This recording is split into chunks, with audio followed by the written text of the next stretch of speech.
Good evening. Well, we're here to celebrate, I think, Charlie's book, Americans in Paris, Life and Death Under Nazi Occupation, 1940 to 1944. And I was asked to remind you at the end of the session that there are books for sale and that you're expected to buy them. So I thought I would actually remind you at the beginning and at the end, just in case I forget at the end. I've been asked by Charlie to do this. I'm very happy to do, and an honor, because we're friends, and he is under the impression that I know quite a lot about Vichy France, which is principally because I wrote a novel about it some 20 years ago called A Question of Loyalties, and am in fact writing a non-fiction book about the consequences or the long shadow cast by Vichy. So Charlie first told me about this book, about 2.5 years ago, when we were sitting in a cafe bar in the Rue de Tournon, which we are both very fond of, because it was the place where one of our great heroes, Joseph Roth, or Roth, spent much of his time in his last years in Paris, and he lived at one point in a hotel across the road, and another time just above it, before his untimely death in 1939. There is in the bar a beautiful little verse about the consequences of heavy drinking and the terrible state, what you feel like when you have a hangover. But unfortunately, when I was last there, the bar has now been gentrified. Now, that's enough about me. It's not enough about Joseph Roth, but unfortunately, he was dead before Charlie's book begins. And I think he'd have been dead very soon afterwards if he had survived till then. I think the obvious question to start with is simply, why did you happen on this subject, or how did you happen on this subject? Because it's an unexplored one.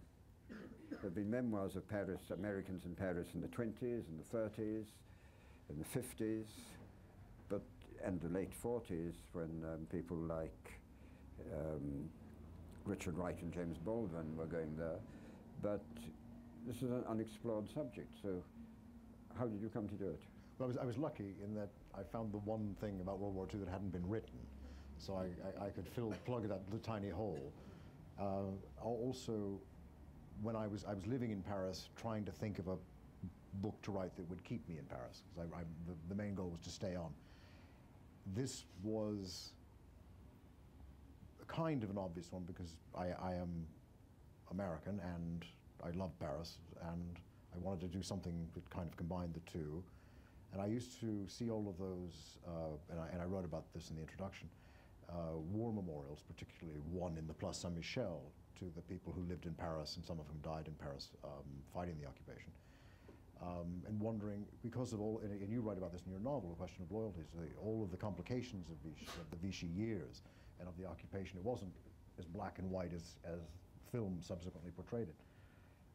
But I wondered, I couldn't really decide what I'd have done if I'd stayed on in Paris at that time as a Frenchman, but I could if I'd been an American. And then I thought, well, there must have been Americans here. There was a huge American community before the war. How many? Before the war, about 30,000. But another 3,000 to 5,000 stayed on. And so I thought, well, what did they do? And the more I dug into the archives, the more fascinating it became, and I thought, there's a book in there. And actually, there are probably several books, and I left out more than I put in. I mean, I narrowed it down to 4 main characters, but you could do the same book again with any number of, any 100 people there. It's a very rich vein. And of course, the curious situation of them at the beginning of the war was that they were neutrals. So they weren't touched. I mean, when the Germans came in, they were actually protected.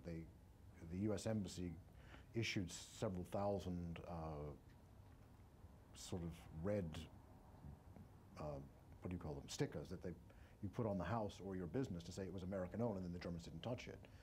And they were, then since the Germans didn't want to antagonize the United States and bring it into the war, they left them alone.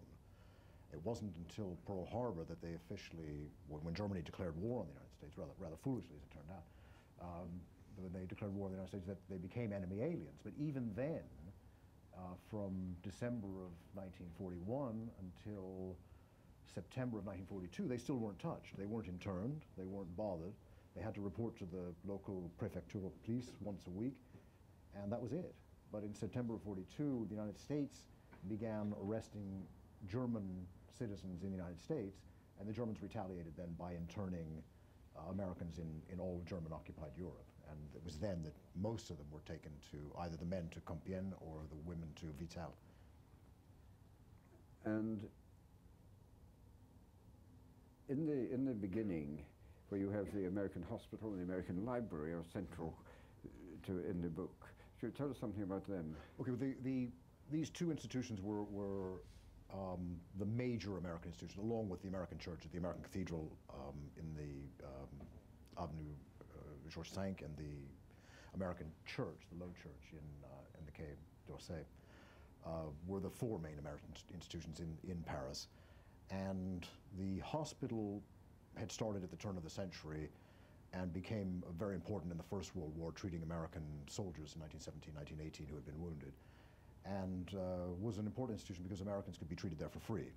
And it was run ultimately by a man called General Count Aldebert de Chambrun, whose wife was running the American Library, Countess de Chambrun. And his wife was an American whose brother, Nicholas Longworth, was the Speaker of the House of Representatives of the United States. And Longworth had married Teddy Roosevelt's daughter, Alice. So Clara was related to Franklin Roosevelt, then president, by marriage, and her son, Rene, was related to Franklin by blood. And Alice Roosevelt, who was still very active in Republican Party politics, was his aunt.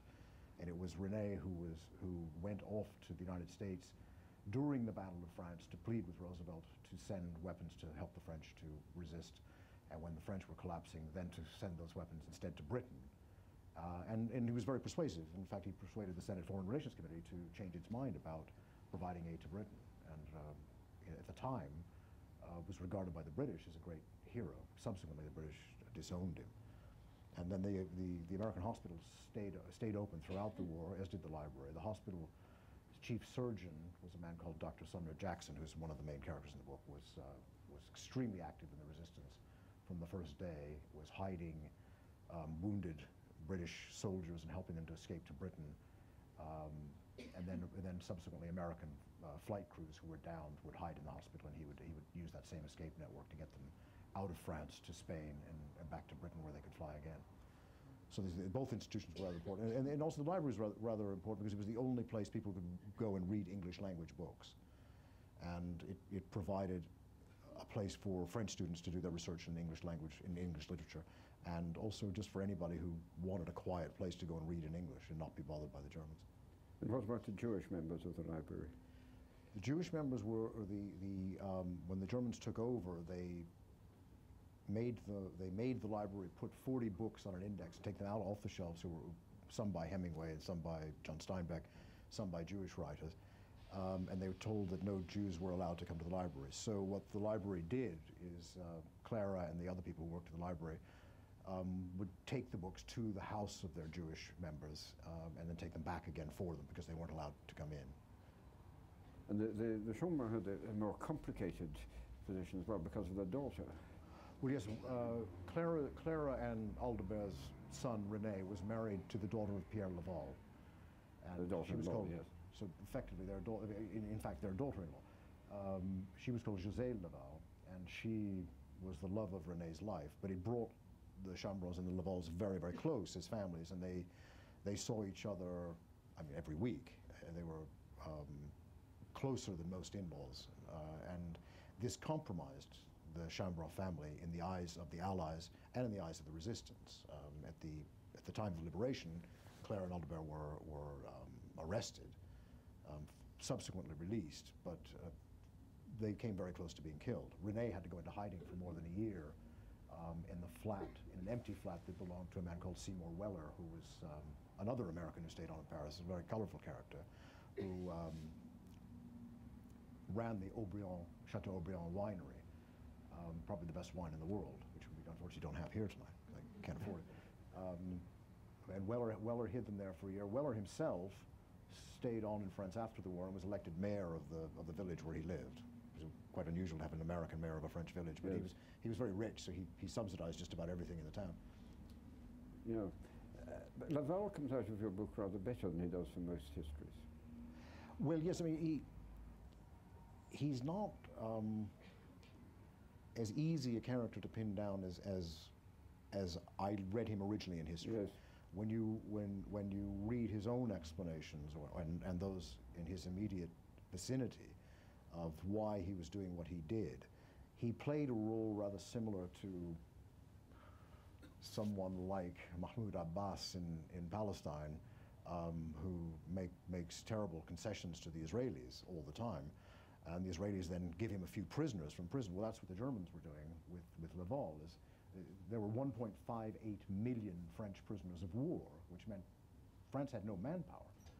France had no farmers. They were all in prison, and Laval used to make these concessions to the Germans in exchange for which he would get the release of 10 or 20 or 30,000 French prisoners who could then come home to their wives and go back to work on the farms or in the factories. It was not an easy thing to do, and it was perceived as a very bad thing to have done. But the prisoners themselves were very grateful to him to be allowed to come home. Yes, I mean, one of the things that I think comes out, we'll talk more about Americans in a moment, but is the different shades of Vichy and the fact that it's extremely difficult to say where patriotism ends and treason begins. And treason begins. Yes. No, I mean, and also many Vichy ministers who stayed on in the early stages of Vichy subsequently went over to de Gaulle without much difficulty. Others, because of certain things that they did in terms of executing resistance people and so forth, they couldn't make that transition, yes. weren't allowed to. But some who had cooperated very early on with Pétain were welcomed by the Gaullists when the Americans and the British invaded North Africa, took over French North Africa. One of the most remarkable characters in your book is Charles Bedaux. Yes, I found myself quite unable to make up my mind about him. Well, you're not the only one. Charles Bedaux is a fascinating character. He was born in France, but went at a very early age because he had to escape from France. He'd been involved in a murder. He hadn't done the murder, but the man he worked for was a pimp in Montmartre who was killed, and he thought he himself might be killed. So he fled to the United States. He was about 16, and went to work as what they call a sand hog, digging the Holland Tunnel, and noticed various inefficiencies and made himself what they called an efficiency engineer, using the Taylor system of time and motion studies to make people work harder and longer and more efficiently. Workers hated him, but he became a multi-millionaire. Every big corporation in America employed him. And with his money, he went back to live in France part of every year, and he bought a place called the Chateau de Condé. And at the Chateau de Condé, he became friends of the Duke of Windsor and hosted the Duke of Windsor when he married Wallis Simpson. That's where the Duke and Wallis got married.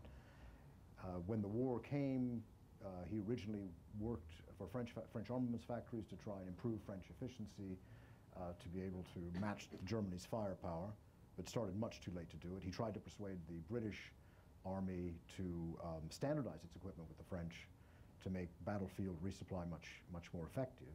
The British turned him down, not because it was a bad idea, but because they hated him over the Duke of Windsor affair. During the war, he went on working for the Germans and for Vichy just as he had before, and as a good capitalist, he didn't see anything wrong with it. His goal in life was to make money, and he thought to make a better world as a result. And his big project was to build a pipeline to bring cooking oil, which was in short supply in Europe, from French West Africa across the Sahara to Algeria, and then by ship across to France, which would have actually provided all of the calorie needs of all of German-occupied Europe. He'd begun this project, but unfortunately for him, when the Allies invaded North Africa, he was in Algeria, and he tried to persuade the Americans then to sponsor the project, and various political maneuvers took place, and he was ultimately arrested by the United States and shipped back to the United States and put on trial for trading with the enemy. And he might have been put on trial for treason, but he took his own life.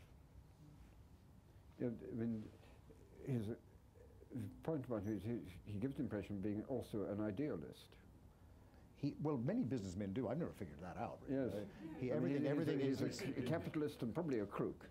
Yes, yes. But also an idealist. I think he believed that idealism, yes. And he thought he was making the world a much better place. Yes.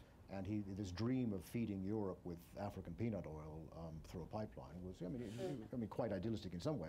And one of the bad things about it, of course, was that he used slave labor to do it. The Germans provided him with prisoners to work in the Sahara in I don't know what it is in Celsius, but 110-degree temperatures. Many of them died in the course of it, because they were trying to build a railway as well. And it was. He never talks about that, though. Even in his correspondence, he never mentions the fact that he was using slave labor. But yes. It's there in the documents. Yes. I mean, do you think he was just not facing up to reality in that way, or? I think he was clearly not facing up to reality. I think that's why he was so shattered when he was arrested. He was really shocked. Yes.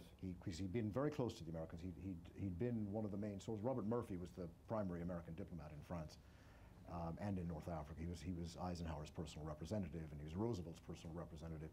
And Bento saw him regularly and briefed him regularly on everything he was doing. And neither Murphy nor any of the American diplomats ever hinted to him that he was doing anything illegal. Yes. And yet they were the ones who ordered his arrest. Yes. So, I mean, do you think they behaved badly? Clearly. I mean, either they should have told him at the beginning what he was doing was illegal and would be seen in a bad light. Yes. Or not arrested him later when he was simply carrying on what they had never objected to begin with. Yes. By the way, the United States never severed relations with Vichy. Yeah. There was diplomatic relationship between Washington and Vichy throughout the war, which the British objected to. Although the British themselves did not sever relations with Vichy, Vichy severed relations with the British. After the British bombed the fleet at Marcel Kabir, the French fleet at Marcel Kabir, the British were forced out because the French were furious about it. I mean, the key moment for Vichy is surely when the Germans move into the occupied zone after Operation Torch and the Allied landings in North Africa, and people around Pétain urge him to go to North Africa. Yes. And he says, no, I promised the French I would stay with them. He said he was the shield between the German occupation and the French people. And the example that he used was the occupation of Lorraine. Yes. 1870 to 1918, when the French population was forced out and humiliated. And he said that because there was no French administration there to protect them, he would be the protection that the French people needed. No one bought that after the war, clearly. I mean, no one bought it much after 1942, November 1942 either. In fact, his cooperation with the Germans once they occupied Vichy was what enabled the French officers in North Africa to violate their oath to him, because they'd taken a personal oath to him, because he was now seen as a prisoner of the Germans. Yes. And so they could very easily then come over to the Allies, and they did. But if he had gone to North Africa, it would have been a problem for de Gaulle. Well, I mean, what de Gaulle actually said was if he'd gone to North Africa, the Americans would have greeted him with open arms, he'd have been a man on the white horse, and us, we'd have been fucked. And it's true, because Roosevelt didn't like de Gaulle anyway. Yes. What about the talking so far about the rich Americans in Paris, and a lot of them weren't. I mean, you have some black Americans who had been in France since the 1917-18. Yes, a lot of American soldiers stayed on after the war, black soldiers particularly, because they didn't want to go back to the Jim Crow life that they had in the American South. And they stayed mainly around Montmartre. They were jazz musicians and nightclub impresarios and so on. But unfortunately, many of them left as the Battle of France began, because they knew the Germans would not treat them well. Yes. The Germans did not believe in racial mixing, and it would have been the American South times 10. Yeah. And they left. Very few stayed on. One stayed and fought, Eugene Bullard. Yes. Well, here's a very interesting figure. I think we should say something about him. Eugene Bullard was the first black pilot to fly in combat in any war. He was, the Americans wouldn't have him in the American army. He was in the French army. And the French let him become a pilot. He was a very brave pilot. He downed a German plane. He always got back to his mission, even though he was shot at and hit many times, but he always brought his plane back. When America came into the war, he'd gone long. He'd been living in France long before the war. When the Americans came into the war, all of the American pilots in the French Air Corps were transferred to the American Army, except him, yes, because he was black. Yes. And the Americans wouldn't have a black pilot. But he stayed on in France after the war. He opened a nightclub called Le Grand Duc in Montmartre. He paid, and some of the best jazz musicians in the world were there. Henry Crowder, Sidney Bechet. He was always lending money. He was a very generous man. He married a French aristocrat and had 2 daughters, and he was just loved in Paris. But when he got wounded in the Battle of France, because he went to join his old unit at Orléans, fought the Germans on those final days of the Battle of France, he was wounded quite badly, and he had to, for his own life, to get out to Spain and get back to the United States, where he ended his life working as an elevator boy on the Rockefeller Center. It's a rather sad tale of what happens to the blacks who went back to America. Yeah. But one black stayed on, a very old man. He was already in his 70s, who just went to work every day, and the Germans left him alone. He just lived the war, going to work. The factory where he worked. I can't remember what was his work. I can't remember. He was called William Anderson, and he was married to a French woman. He lived in Montmartre, and he just didn't want to go. Yes. He'd been advised to leave, but he didn't want to go. The Germans never bothered him, partly because I think he was so old. And the business was closed, but he went to the office every day, read the papers, and his employer, who had gone down to the south of France, sent him his salary check every month, and he stayed throughout. He was there at the Liberation. Yes. And the most famous black in Paris, of course, was Josephine Baker.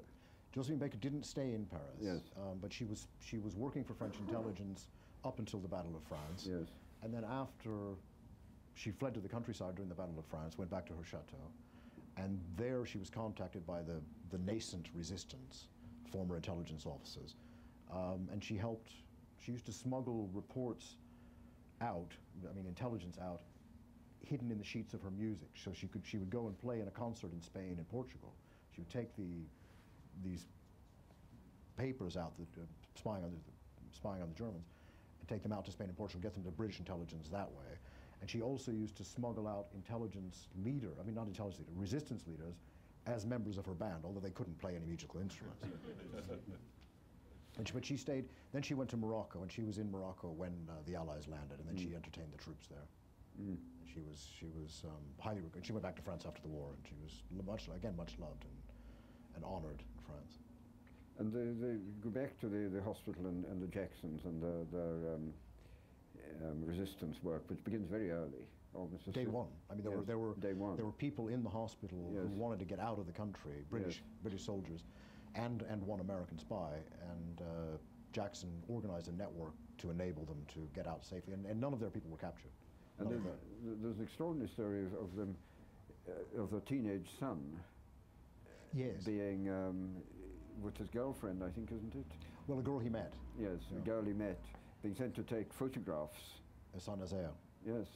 Yes, they had a 15, Sumner Jackson, his wife Toquette, Sumner Jackson was an American physician who had joined the British Army with the Harvard group in 1914, and had more battlefield experience as a physician, as a battlefield surgeon, than any other American physician, so that when the Americans came into the war in 1917, he was transferred to the American Army and went on doing battlefield surgery, and met a French nurse with the Red Cross called Toquette, Charlotte, and stayed on in France with her, and became the chief surgeon of the American hospital.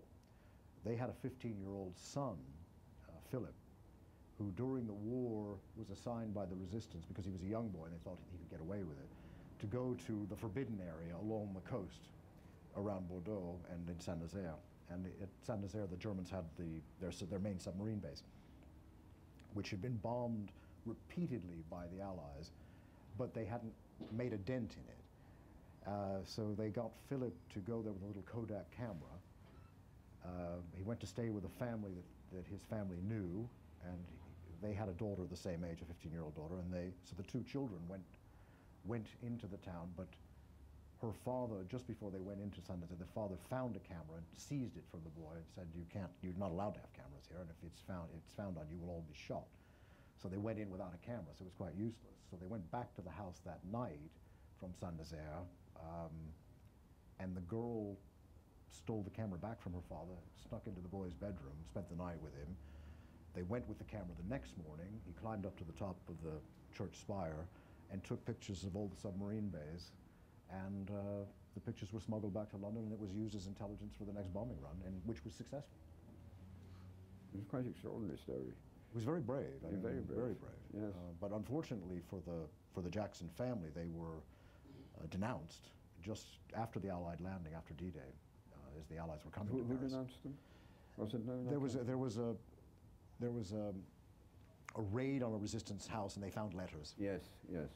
So there was a suspicion that one of the people denounced, but certainly the letters were there and their names were there. So very strangely, it wasn't the Germans who had done this raid, it was the Vichy milice, the kind of Gestapo of the Vichy regime. And the milice then arrested in Paris the Jacksons at their house and took them first to various camps and torture centers around France and ultimately to Germany. Toquette ended up at Ravensbrück, and the father and the son, Sumner and Philip, ended up at Neuengamme camp, where they became slave laborers until the end of the war. And then as the Germans were retreating, they put those prisoners, several thousand prisoners, on 3 ships in Hamburg Harbor. And 5 days before Hitler committed suicide, the RAF bombed those ships, and Sumner Jackson was killed. But Philip managed to get off the boat and swim ashore, although as he was coming ashore, the Germans on shore were shooting at them, so he had to swim to another shore, and he was one of the few to survive that massacre. What happened to him after the war? After the war, first he joined the British Army as an interpreter and finished the war with the British Army, and then he went back and he's still alive. He's living in Les Invalides because he's a wounded war veteran. Yes. And he's still there today. Did you meet him? No. He's very old. Yes, I mean one of the things that always strikes me as extraordinary, people who lived through that period and then adapt to a sort of normal life. Is he never did anything interesting again? Even he said that, but he had a very good war. Yes, and that's it. That's it. Yeah. I mean, how was he employed later? I don't know. No. I mean, it fascinates me, the people who do these extraordinary things and then step back into a sort of normal civilian life, apparently unaffected by their experiences so often. Nowadays when we hear of trauma the whole time. Yes. And many of them don't seem to have experienced it at all. No, I think a lot of them didn't. No one told them about trauma then. Yeah, they hadn't been told about it, so they didn't experience it. I think in a moment we should probably ask lots of people out there who have questions to ask. But I hope so. One thing I would like to start with, the political thing at the end of the war. This extraordinary last-minute scheme by Laval to survive with the Chambron's help. Yes. Recruiting. Well, you tell about it. Pierre Laval he was a lawyer by training, and he had in his own mind, a great belief in legality, and he wanted to restore the Third Republic, which had abolished itself in July. Which he had abolished, in effect. He had certainly been the mastermind of the abolition. Yeah. Yes. But he wanted to bring it back so that the Third Republic would, the Senate and the Chamber of Deputies of the Third Republic would hand over power to de Gaulle when he arrived in Paris. So that his idea was that this would avoid a civil war between collaborators and resistants. In order to effect this, he brought back the Speaker of the Chamber, Edouard Herriot, who had been arrested by Vichy originally but was then being held by the Germans, brought him to Paris to persuade as many deputies as they could to hold a session, declare the existence of the Third Republic, and then hand over to de Gaulle. De Gaulle would not have liked this at all. No, he was And the Germans, furious. but the Germans put a stop to it. But there were several German policies in Paris, and that was the other thing. It's a bit like the American policy in Iraq. When you occupy a country, every department seems to run its own occupation. Yes. And the Gestapo SS had one policy. Otto Abetz at the embassy had another policy. Abetz wanted this to happen. Abetz, because he was a Francophile and thought and liked de Gaulle, yes, and wanted this to happen. But in the event, the SS prevailed. Herriot was rearrested, taken away, and they took the entire Vichy government off to Sigmaringen, and yes, and that was the end of that plan. But René de Chambrun, the son of Aldebert and Clara Longworth, was instrumental in trying to help Herriot to escape, but Herriot refused to escape. Yes. Well, I think we should now turn to the audience, and sometimes on these occasions the first question is sticky. And before we came in, Charlie and I said that perhaps he should appoint somebody to ask the first question, but I don't think you got around to doing so. No, which is rather. So we've got someone good, splendid. The Josephine Baker story. She adopted a lot of children after the war. Can you just finish that story? Because that was all after the war, was it? It was the original rainbow family, she called it. She adopted children of all races and kept them in her chateau, but she spent all of her money on them, and she went dead broke, and was actually taken in by friends in other chateaus and subsidized by them till she died. Yeah. But she took, I think she had 19 of these adopted children. She had no children of her own. She married many times, but all the children were adopted. Yeah. So she went broke shortly after the war then? No. I mean, in the 50s. I mean, in those following years. Yeah. I was originally the original title of this book was Two Loves, because her theme song was J'ai deux amours, mon pays et Paris, and that was. But my publisher didn't like it, so it's now called Americans in Paris. So somebody is, yes, we're bringing a microphone to you so people at the back can hear you. Yeah, so people at the back can hear your question. Okay. Did you have an opportunity to interview any of the people who had lived through that period? And have you made a distinction between various kinds of resistance in France, whether it be in occupied France or up till 1942 in southern France? Well, I interviewed quite a few people, but mainly French people who lived through it, because very few of the Americans were still alive. I interviewed one woman who'd been married to one of the Americans who stayed. Unfortunately, these people are all in their 90s, and their memories are not good, and often didn't jibe with the documents, with the contemporary documents, even their own diaries, which I have. So it was very hard to rely on memory. In terms of the resistance, I'm not right. This is not a book about the French resistance. It takes the resistance insofar as Americans were participating in it, American civilians who were participating in it. So Jackson belonged to two networks, so I go into great detail in those two networks that he was involved in. But otherwise, I'm not doing the politics of the resistance. I'm doing the history of the Americans who were involved in the resistance. Well, you also have Leahy in Paris. And No, Admiral Leahy, I'll just say this, Admiral William Leahy was the American ambassador to Vichy. Yes. He was in Vichy. He never went to Paris. Yeah. And but he was not involved in any resistance. The American embassy kept the resistance at arm's length because they were an accredited embassy and they were not. You did have OSS operators in France during that period, and they were feeding information through the Americans in Vichy and then on to the United States. Well, the way it worked was the American OSS operatives, one of whom was the naval attaché at the embassy, reported to Allen Dulles in Geneva. It didn't go through State Department channels. It went through OSS owned channels, which bypassed the embassy. In fact, Leahy was furious when he discovered that his naval attaché was working with the OSS, and wrote about it in his own memoirs, how he disapproved of spying.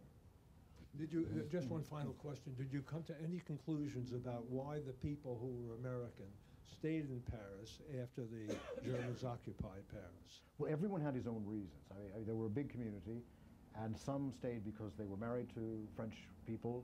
Some stayed because they had businesses. Some stayed because their employers expected them to stay. Some stayed because they loved it. Some were not healthy enough to travel. Everyone had his own reason. They were a very diverse community. They didn't all know one another. And everyone who stayed had a different reason for staying. And Sylvia Beach, who's one of the people I wrote about, stayed because the woman she loved, Adrienne Monnier, was there, her life was there, her bookshop was there. She couldn't go back to the States. I mean, she would have had nothing to do there. There's a gentleman behind you. What is your tally in terms of morality of the Americans in Paris during the war? What was the balance between courage and cowardice? And can you come to a conclusion? I think it was probably about the same as the French themselves. A small minority were very actively resistant. Larger number, sort of resistant in small ways, and some small number collaborated. But the great majority, as with the French, were just people who waited for it all to end and tried to stay alive. And I think probably if one were to break it down in percentages, it would be about the same as the population as a whole. I think it might be worth remarking too that up until 1944, a great many French people thought resistance was irresponsible. Yes, that's true. Because it brought back reprisals. Then innocent people suffered, not the resistors very often. You know, if there was an active resistance, the Germans would shoot 10 civilians. So until there was a prospect of invasion, there were a lot of people who were anti-German, who nevertheless thought that resistance was not only futile, but actually almost wicked, because it damaged other people. And also the Allies discouraged acts of resistance until the invasion. They wanted a huge resistance network to be at the Germans' rear when the Normandy landings took place, to harass them during the battle, but not to get themselves killed and fingered before the battle started. And they were opposed to random violence. They wanted it all to be focused so that it would support the invasion. And whereas some of the most active resistors were, of course, the communists who actually wanted to create chaos in France, to make a communist takeover after the war easier. Gentleman there. Hi, Charles. I'd like to know whether the more modern wars, we've always had correspondents and journalists out there, kind of undercover, whether it's John Simpson, you know, sort of wheedling his way somewhere or other. But were there journalists out there? Were there, because there must have been, you know, American writers actually out there at the time. Were they kind of reporting back, sending coverage of what life was like at the time? At the beginning, during the Battle of France, there was a huge press corps there. Most of them then moved to Vichy to cover the French government at Vichy. But 4 correspondents stayed on in Paris until Pearl Harbor, and then they were deported. Once Germany and America were at war, they were not allowed to file anymore, and they were sent back to the United States. But weren't there any, you know, any other people trying to get in there to find out what it was like? I mean, to the best of my knowledge, only one journalist actually got in to occupied France and to Paris in 1944, and I can't remember her name now. She's in the book. She was a Madrid-based correspondent, very brave, and she snuck across the border and got into Paris and came out with a great story, which the American embassy didn't want her to file, but she did file it. And she was working for Collier's magazine and for, I think, the New York Herald Tribune. And she was the only one that of the Americans, the only one I know. So the idea of correspondents sort of, you know, going to war zones and reporting back is a relatively modern. No, correspondents have always reported from war zones.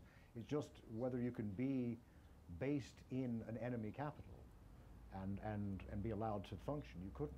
Right. There's a state of war existing between Germany and America. So America didn't allow German correspondents to wander around Washington and New York and file back to Frankfurt. No, but the idea of undercover, you know, kind of being secret about it, you know, and getting reports back, and You know, I mean, when you think about kind of Zimbabwe at the moment, and you're not allowed. There are no British journalists allowed in there, and yet of course they do. They get in there and they go undercover and report back. Well, so as I say, the one that I know is this one woman. That I know. I don't know of any others. The other question I've got is about the artists, about the the writers and American painters and the people that were interested in the arts at the time, because obviously Paris was the centre of the art world prior to the war. And what happened to them? Did they carry on working, or? Well, the American artists left. Most of them were Jewish, and most of them had good reason to leave. And Peggy Guggenheim came and bought most of their paintings from them, and they left. Picasso stayed, but he was not American. He was Spanish. But all the Americans left. Most of the American writers had already left by 1930, because when the dollar crashed in the Depression, they couldn't really afford to stay there anymore. They weren't rich. So they either went back to the States or they went elsewhere. And so, I mean, Henry Miller was there during the Battle of France, but he fled just as the Germans came over the border and went back to America. Gertrude Stein and Alice B. Tocqueville stayed in the Vichy zone. Yeah. When did they leave Paris? Before the Battle of France.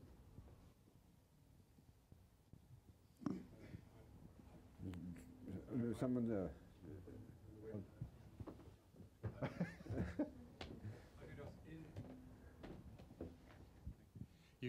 You said American journalists were deported in December 1941. Were all other Americans able to leave after that, or were they trapped? Did you have the chance to get out? I mean, having stayed through the first part until America came into the war, were they then able to get out of the country? You had to make elaborate preparations there was no official way through the... No, but you had to get your visas for Spain and Portugal before the Germans would allow you to have an exit visa to leave, and it was often done in such a way that they wouldn't give you your exit visa until your Spanish visa had expired. So it became a bureaucratic nightmare. So it was very hard to leave. Did people, as a fleeing, some shot down pilots and so on, just leave and get across the border and across? Well, they went through. They used resistance networks to escape, and some of the Americans who decided they wanted to leave after that did escape on those routes. So what sort of proportion of the 3,000 to 5,000 who were? I mean, very few were able to do it that way. Yeah. There were then, after the internments, there were then exchanges for Germans in America. Right. So some who wanted to go were then exchanged for Germans. Yeah. He's another story, because he wasn't in Paris. No, I know that. Yeah. But there were a lot of people coming down from the north. Somebody over there? Somebody there? What about poor Philip? He's been trying for give Philip Knightley there. Can you clear up for us something about Ernest Hemingway? The legend is, and it was repeated in an article in The Guardian just recently, that Hemingway liberated Sylvia Beach at the front of an American tank, which is a colonel in the American Army he was in command of. His biographer, on the other hand, said this was all bullshit. That's a legend perpetuated by Hemingway and backed up by Sylvia Beach. And I'd just like to know the true story. Well, what happened was that when Hemingway came into Paris, he did drive up to the Rue de l'Odéon, where Sylvia Beach and Adrienne Monnier were living. And Adrienne Monnier writes about it in her diaries. Sylvia writes about it in her diaries. And I wouldn't say there's much reason to doubt them. The stories are consistent with his, and also he wrote about it in Colliers. He drove up with he had his band of maquisards that he'd been coming down from Normandy with, and when they found, Sylvia came running down and was so happy to see him, because she hadn't seen him since 1936. And she was thrilled to see him, and then she said, "We have snipers on our roof, can you do anything about it?" And his Maquis guys went up and shot at some snipers. I don't know if they hit them or not, but they cleared the rooftops. And he said, "Do you want to come with us? We're going to go liberate the cellar of the Ritz," which is all he really wanted to do. But it is a true story. Yeah. Somebody over there who's been trying for a bit to get a question in. Charlie, a couple of questions. Firstly, was there any horizontal collaboration with Americans and Germans, or anything dramatic? And also, I've started reading your excellent book, and there's a fantastic amount about William Bullard, who was the most brilliant ambassador I've read about, first in Russia, then in Paris. And I wonder if you could just explain about his heroic behavior in the fall of Paris. In terms of the American women with the Germans, I don't know of any cases. I mean, certainly they socialized. There was a very famous saloniste called Florence J. Gould, who had a Thursday salon originally at the Hotel Bristol, which became an American residence for the first year of the occupation. And then subsequently in her flat in the Avenue Malakoff, every Thursday she invited German and French collaborationist writers to her salon, and a few Americans came along to that. And she was American. She was responsible for this. I mean, that was a fairly serious case of cultural collaboration. But I don't know that Florence was having affairs with the German officers. Lots of her friends were, but they were her French friends.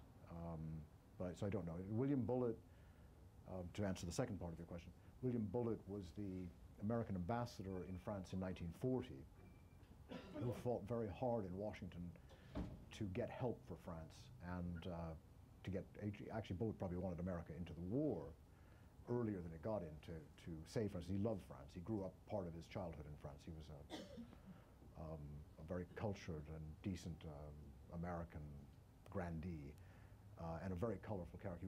He wrote a successful novel, and he was, for a brief time, well, no, not brief, about 3 years, was married to the widow of John Reed, famous American journalist who wrote 10 Days That Shook the World. She was called Louise Bryant, and he and Louise had a child, but they subsequently divorced. But when he married her, he was very, very attached to the Communist Revolution, and was a great leftist propagandist in his youth. But then he became Roosevelt, Franklin Roosevelt was a great friend of Bullard's, and Roosevelt made Bullard America's first ambassador to the Soviet Union when diplomatic relations were open. But after 4 years of living under Stalin and seeing what was happening, he lost his taste for the Bolsheviks. And I think one of the mistakes he made when he got to France, he feared the communist uprising in the Paris suburbs more than he did other threats to France. But he was consistently anti-Nazi. His mother's family were Jewish, the Horowitzes from Germany, and he was consistently anti-Nazi and was basically regarded by the Nazis, who published various papers on this before the war, accusing him of being anti-German because he had lobbied so strongly against having anything to do with the Nazis.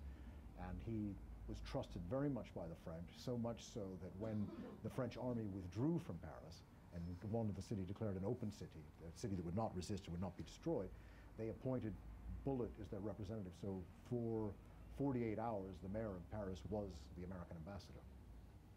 And he negotiated a ceasefire that saved Paris from destruction. In fact, the Germans, because when they were first coming into the city, some Frenchmen fired on them against the rules of engagement for an open city. The Germans said they were going to destroy Paris within 24 hours. At 6 a.m. they were going to start a massive destruction of Paris by air, and Bullard intervened and managed to massage the Germans, and to the degree that it was all called off, and they finally did save Paris, and it remained an open city that wasn't destroyed or fought over street by street. By the same token, Bullard also supported the view that many people did at that time, which was that the French government should not have stayed in France. It should have gone to North Africa and taken as much of its army as it could to North Africa and carried on the war from North Africa, and not have had the ceasefire that they had and the subsequent agreements with the Germans. But no one listened to him about it.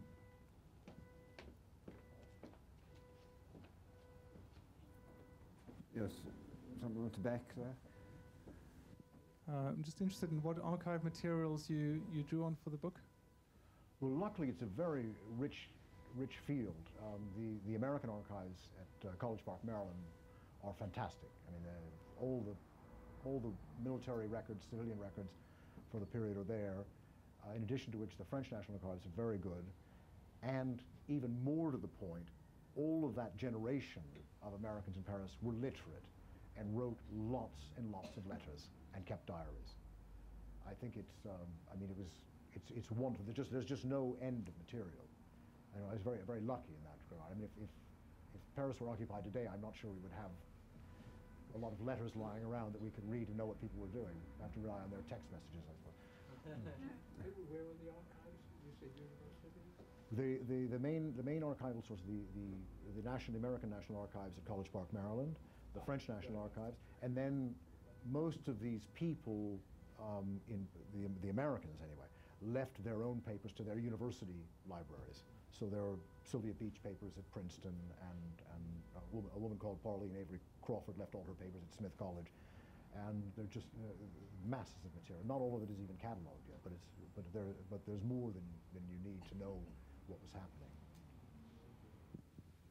The Americans were very free to travel back and forth to out of Paris and go to the south of France or to. No, you needed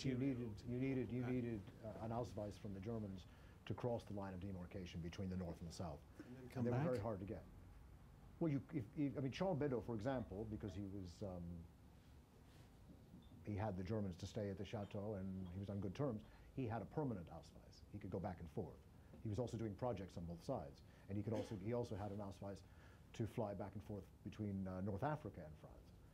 But that was pretty rare, and you had to go to a lot of trouble. Florence Jay Gould had one to go back and forth to her husband was living in the south of France, so she could go down and see him at weekends and come back.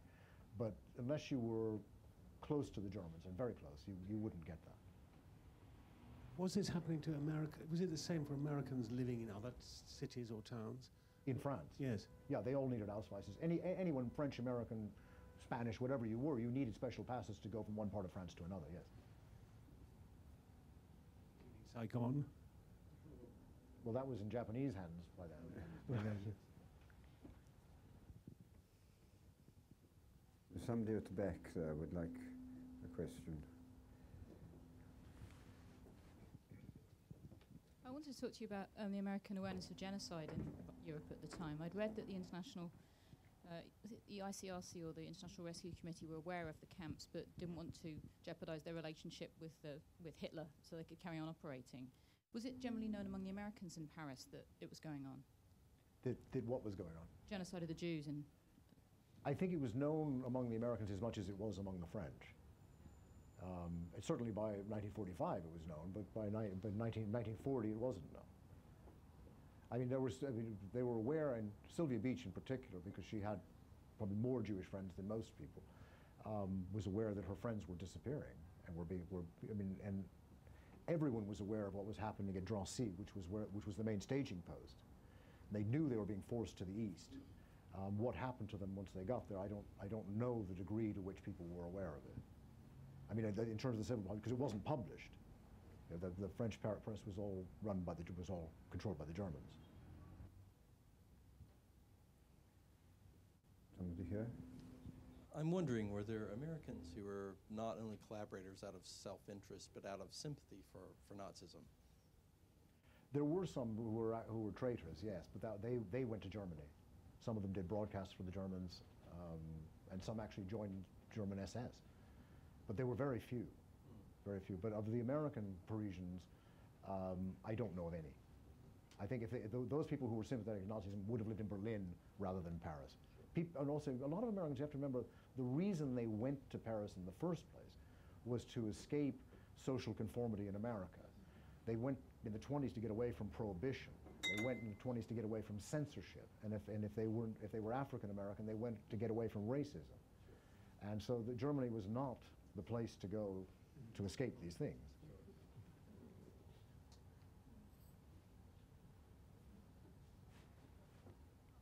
Somebody else? So you do want? At the back there?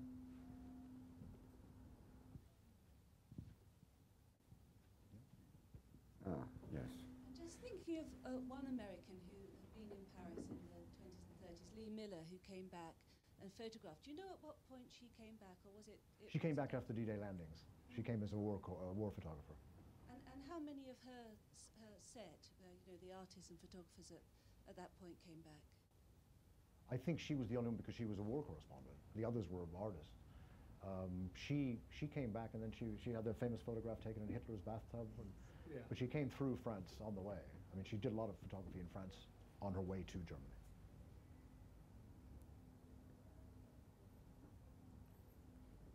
Anybody else?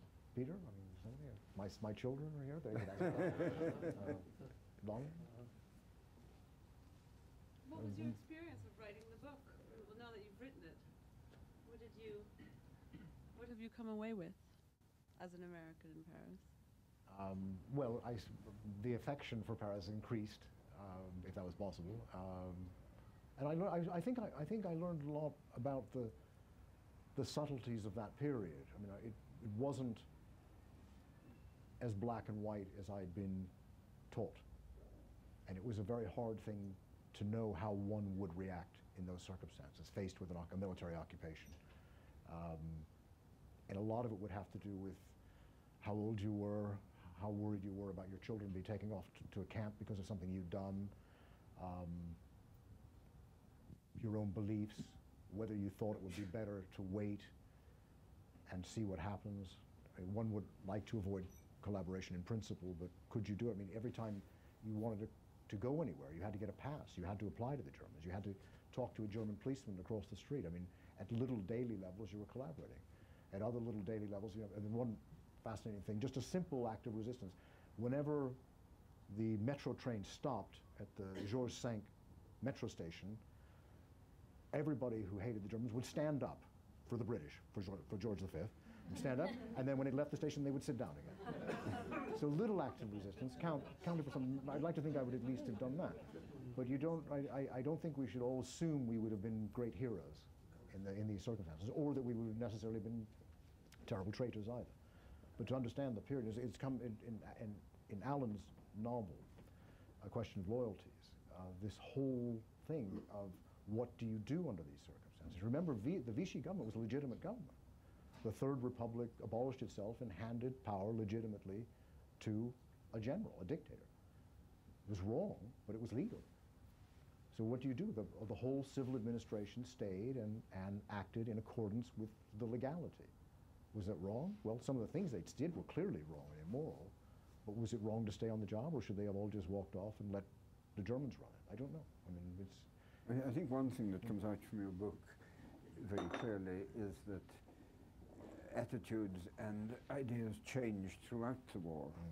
That what people thought in 1940 was not necessarily what they thought in 1941, and not what they thought in 1943. That's really evolved. Yeah. And that is part of the complexity of the period.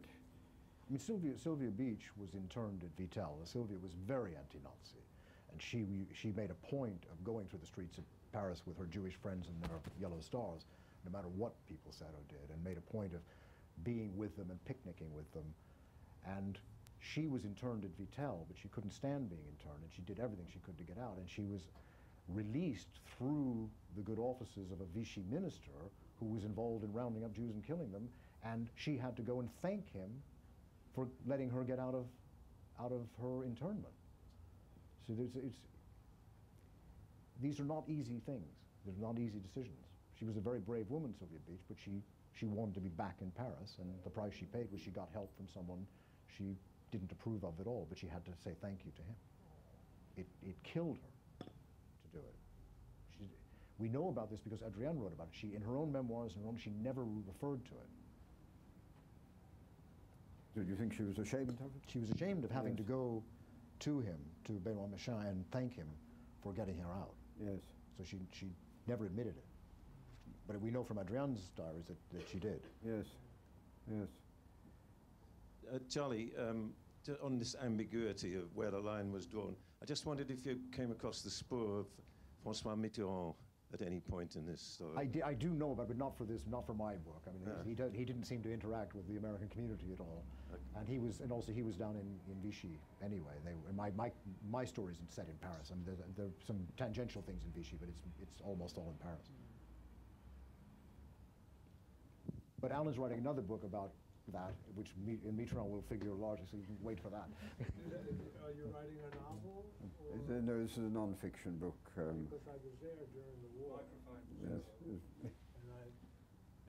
And just on the basis of my experiences, I became a French citizen. So when you talk about influence and impression, I mean, I was a very young man, boy, actually, that it was an experience that was hard to document in terms of position taking. Yes. And I was with the resistance in central France, and I remember when we liberated Lyon, and I went to the French commandant because I had heard that there were some communists who had been fighting with us. And he jumped all over me because he said, I don't give a damn what their political persuasion was, they killed Germans. Yes. And that's the angle. Yes. But then, of course, one of the, like the intellectual inspiration of many people in Vichy, Charlemagne, who was imprisoned after the trial after the war, when he was in Lyon, every morning, Morat was very old by this time and deaf, but every morning as he went from his home to the offices of the Action Française newspaper, the Germans would salute him, and Morat said, "Sir, it is quite useless to salute me, I do not see you." Because although he was, he had hailed Vichy as a divine surprise, but he was also fiercely anti-German and against all collaboration with the Germans. I mean, this is the part of the complication. Charlie, there's a long and illustrious tradition of American jazz music being played in Paris live and on record. Throughout the period of the Vichy government, was that still active, or was it considered like Entartete Kunst in Germany, decadent and therefore forbidden? A very curious thing happened because the American black jazz musicians had left, although a few were interned. By the way, they were interned long before Pearl Harbor because they were black, and the American embassy did nothing to help them. But anyway, they were out of Paris. So what happened was the German-sponsored French press referred to jazz as Judeo-African decadent music, and it's not going to be allowed. But actually what happened was it was allowed because German soldiers liked jazz, but they called it swing. And the leading jazz musician was a person from another race that was destined for extinction under the Nazis, was Django Reinhardt, who was a gypsy. And Django was the biggest musician star in Paris during the war, and he played all over France and was tolerated by the Germans inexplicably. But he wasn't black. And he wasn't persecuted at any point. He wasn't persecuted. He was always afraid that something would happen and someone would take him away. But as it happened, he wasn't. But funnily enough, the German soldiers loved that music, and so they seem to have tolerated it for that reason. And there were also the Zazu, the French Zazu, who loved jazz and had secret jazz clubs, underground jazz clubs, playing American jazz records. Did you come across any references to Edith Piaf during that? A little, I did, but not so much, not because of the Americans. No, not because of the Americans, but that when the musical and so on had recent. And Maurice Chevalier was also playing in Paris and accused of collaboration. There's not much about whether she collaborated or not, and I just wondered. I don't know anything about whether she collaborated or not. I hadn't heard that she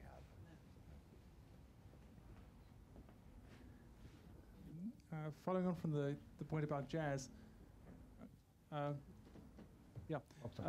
were American movies allowed to continue showing in Paris, and were new movies from Hollywood coming through? No.